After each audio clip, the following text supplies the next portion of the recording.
at the first day of the week when our battalion took our first battle, and our brother in arms were killed, and I saw, like, first in my life, I saw uh, the man who was killed by shot in the head, and was a lot of blood, and his head was smashed, like halfly smashed, and another our brother in arms were wounded by because of this attack, and we gave them first help, like first aid, and then I understood that, oh yeah, the war really started. Now, Taras Topolya is the lead singer of one of Ukraine's most successful bands, Antitilia.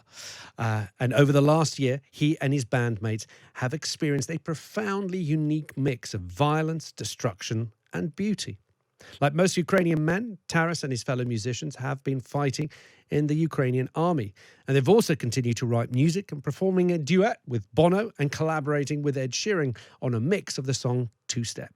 It's really nice to see you in the flesh. Last time we spoke, I could see you on video camera. I think we FaceTimed.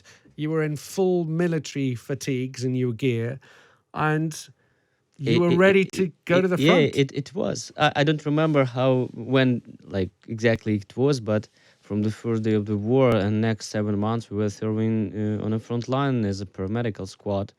We were serving in Kiev, doing our military job, like saving lives of our brother in arms. And after that, our battalion was replaced to the Kharkiv region, northern of Kharkiv region.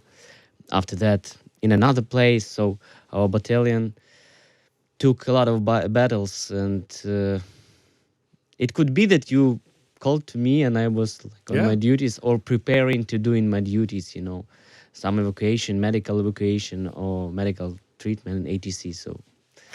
And it wasn't just you, all your band members went to serve. Three of us. Did you serve together? Yeah, we served together. 3 of us were serving like as a paramedics.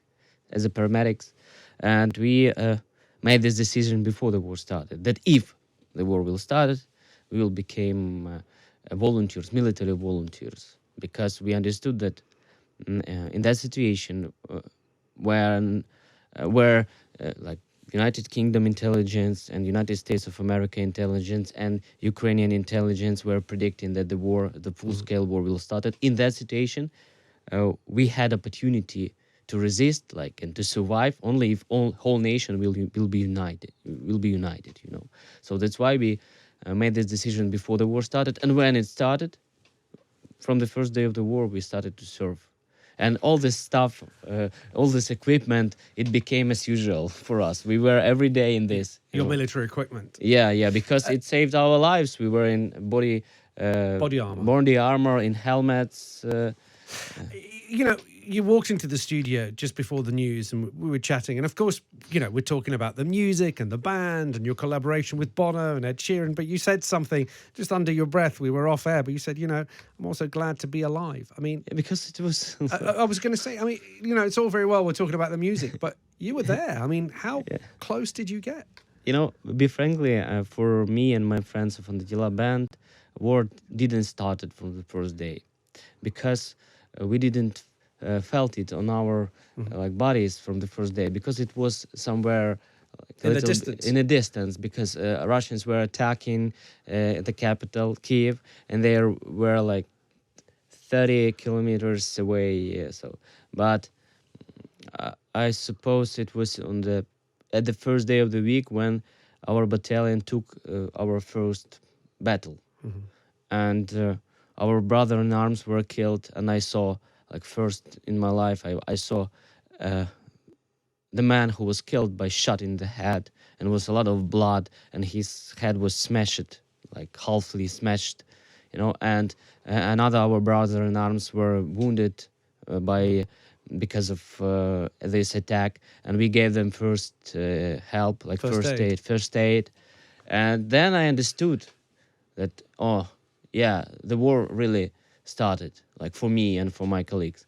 And of course it was stressful, because I didn't prepare for this situation, but I had, and my friends, we had some experience how to give first aid. We knew a lot about tourniquets, medical tourniquets, bandages, and ATC. So we started to act like a function. So we were not like a human, because if you try You to go into a sort of auto response. yeah if you yeah like. because if you will if in this situation you will let all these emotions go through you and change you inside, you will Yeah. you will it will make you crazy. So I recognize that the war started, that the people are dying, and you can die.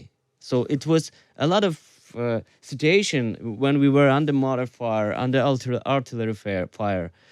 We gave first aid after shellings, after artillery shelling, when our brothers in arms, like their legs and arms were cutted out because of shellings, because of mortar explosions, Yeah. you know. And you need to like don't let it come inside deeply, because you must to do your work. And if you will let this emotion, this situation come inside you, and your hands will shaking, you will. And you don't want that when you're trying to administer first aid. Yeah, you must to be like a function. So yeah, it is war. And in the midst of all this, I know it might seem trivial now that we're going to talk about music and being Let's a pop talk, because being a pop star, but because I'm the artist first of all. but Yeah. that's the thing, that not that the music is so connected, because you've talked about Yeah. being there and actually the artist in you still creating, still writing songs, writing lyrics, looking at what's around you and that affecting your music. So tell me a bit about, on the artistic point of view, how you've coped doing both at the same time. Every human is gifted by God. I believe that every human born in to change this world somehow. So I was gifted. My talent was and still being like to singing, to creating the melodies. From the 6 years old, when I was young, I remember that I was like walking around the city, and every time I was singing inside of my head and creating some new melodies. So when the war started, it became clearly understandable that Antitila has some function also, like musical function, because music works. Music, like, it's a magical tool that helps deliver the information, important information, on the emotional level to every person. Even this person's, even those people don't understand what we are singing about. They feel the emotion, they feel the melody. So that's why we were continue to creating music and speak with the world using this tool. Yeah, this song was created with only one purpose: to uplift the spirit of our brother in arms that are fighting directly on the front line now. So that's why this song sounds like powerful, and it feels like that is very strong.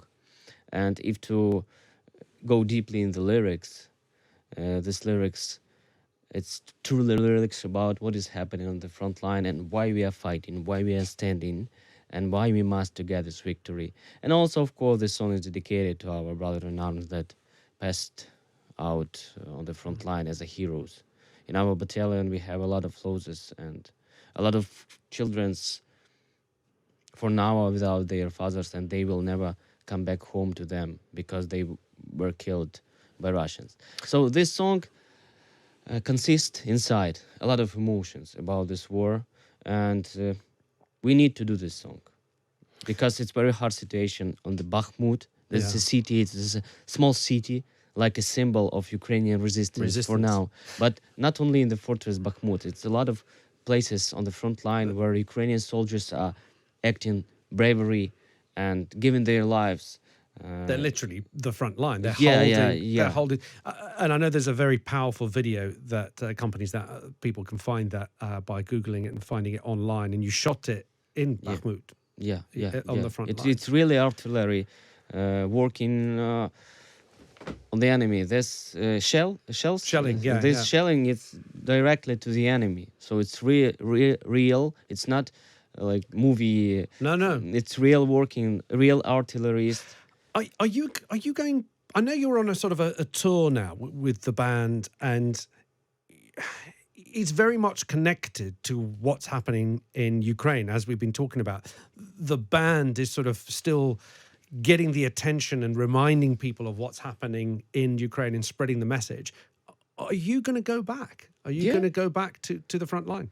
At August, our chief in commander Valery Zaluzhny, he gave an order we to leave the front line because Ed Sheeran invited us to take a part in his concert in Poland. I mean, that's a good invitation. Yeah, and we came to our commanders and said, "What we're gonna do?" They said, "Guys, you must to go, you must to sing, you know." And it's already available video from that concert in Yeah. Poland. It was like so powerful when Ed Sheeran with us raised up blue and yellow flag, and he said a couple of very powerful words. He said the speech. We sang this song, and a lot of people. It was overcrowded stadium, and everyone were like. I forgot the words. Everything was so loud, you know. So and our commander said, "Come on, guys, it's enough. You need to finish. You need to stop acting on the front line because they knew what was happening during like these 7 months, and they told to us that if Russians will kill you, nobody will come to the stage, nobody will sing your songs because, you know." So and from the August of last year, we didn't acting on the front line. We didn't working on the front line, but we still being soldiers. And if our commanders will say, "Guys, We need you back. we need you back," of course, yes, sir. And You go straight back. yeah, of course. You also collaborated, well, you did a duet with Bono in a metro station in Kyiv. Let's have a listen to that. Someone managed to record it. Let's have a listen to that. In the sky, that you look along, should tumble and fall, and the mountains should crumble to the sea. I won't cry, I won't cry, no, I won't shed a tear. What was that experience like? Incredible experience. Bono was in Kyiv and a metro station. I have no real. I have no words to explain to describe how it was because it was. Frankly, we were very tired in that time when the Bono called to me on the telephone. It was like hard situation on Kharkiv region, and he called to me and said, "Hi, Taras, I'm Bono. And I want you to play, I want you to sing the song with me. I will come to Kyiv after 2 days. Would you come and sing?" I said, "Yes, of course." What a questions. I'll think about it. But also, as it was like, we came to our commanders. Yeah, I have to ask the commander first. And they told, "Yes, of course, guy, you can go." We asked our friends to help us with the schedule because we were working on the front line like day by day, and we were need somebody to like replace you, to step in for you. Yeah. To stand in for you. And we organized everything. Took our old bus that was painted in khaki in this military. So camouflage, the bus. Camouflage, yeah. And on this bus, we came during whole night. We were on the road and came next morning to metro station. And it was no rehearsal. We just came to this concert, and I was I was so nervous because I understood that I'm singing with a legend, first time in my life. But it was no rehearsal. It was no something like sound check before. I just came to the stage and we started to sing. And also Bono, when we was speaking to me, he proposed me to make a speech, and to apply to someone, the European or world leaders. And I wrote this speech in my phone, not to make the mistakes. So it was also very hard for me, to fix it, everything, to say what I want, to say it right. And Bono told to me that while you will be standing nearby me, you can speak to everyone because... you've got his audience basically. Yeah, You've got yeah. he brings that enormous sort of focus. And what he bring, it's very important. He marked that Ukraine is on the right side of the war. So he came to Ukraine, he sang to Ukraine, and he marked. It was very powerful informational impact. Before we finish off, Taras, I know that the band and you are actually sort of still, as you said, still serving, because you are still soldiers, and you are sort of under instructions from your superiors to go out and sort of spread the word, do the concert. So you're playing Brixton tonight. Yeah, I'm inviting everybody tonight. There's still tickets so people can come and see you. I think that's not so many tickets, but you can buy it. I hope that. I've been told in my ear there's just a few left. So if people like this. hurry up, Yeah, they can it's actually that. get. It's really. I'm not like Yeah. joking. It's really not a lot of tickets are available now, and I invite everyone. And also we will have a couple concerts in Czech Republic, in Germany, in France, in Poland, in Israel. So and after that in Canada and United States of America. So we schedule it, and I hope that they will happen. This concert will happen, of course. And tell me about how do you feel when you're on stage doing those concerts? I mean, how easy is it for you to leave behind the last 12 months that you experienced? Like all of it, you've gone from watching people like you've described very vividly, people lose their lives in front of you, to going back to being a pop star again. Yeah, it was hard to came to Poland and to make a first step on the stage with Ed Sheeran. Yeah, it was really I like. bet it helped that Ed was there, though. Ed was like so friendly. He was so helpful in everything that he was doing. Just he understood what, because believe when we came to Warsaw and the trams moving, you know, Yeah, the am I trams, right? yeah, Tram, yeah, and they making like boom, boom, boom, Oh, boom, the boom, noise boom. that the trams make on the street. Yeah, and it sounds like a mortar fire starts to work. And then when helicopters are flying over you, it sounds like you know, when it's So helicopters. it's taken you back to the front line. It's like you know, you feel everything this. When helicopter on the front line, it means that only two things, that it is your helicopter of your military forces or enemy military forces. It means that it will be insane now, because helicopter on the front line, it's really insane. It's like, oh my God, when it start to work. So when we came first to our concert in Poland, it was like we were a little bit Jumpy. and we were on the way in this transformation.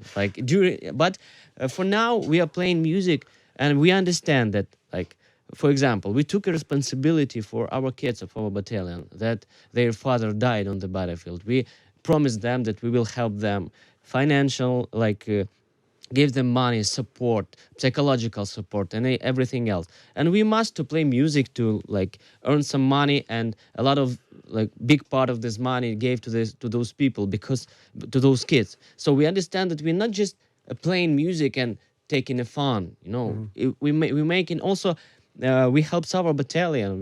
We gather in a lot of different stuff.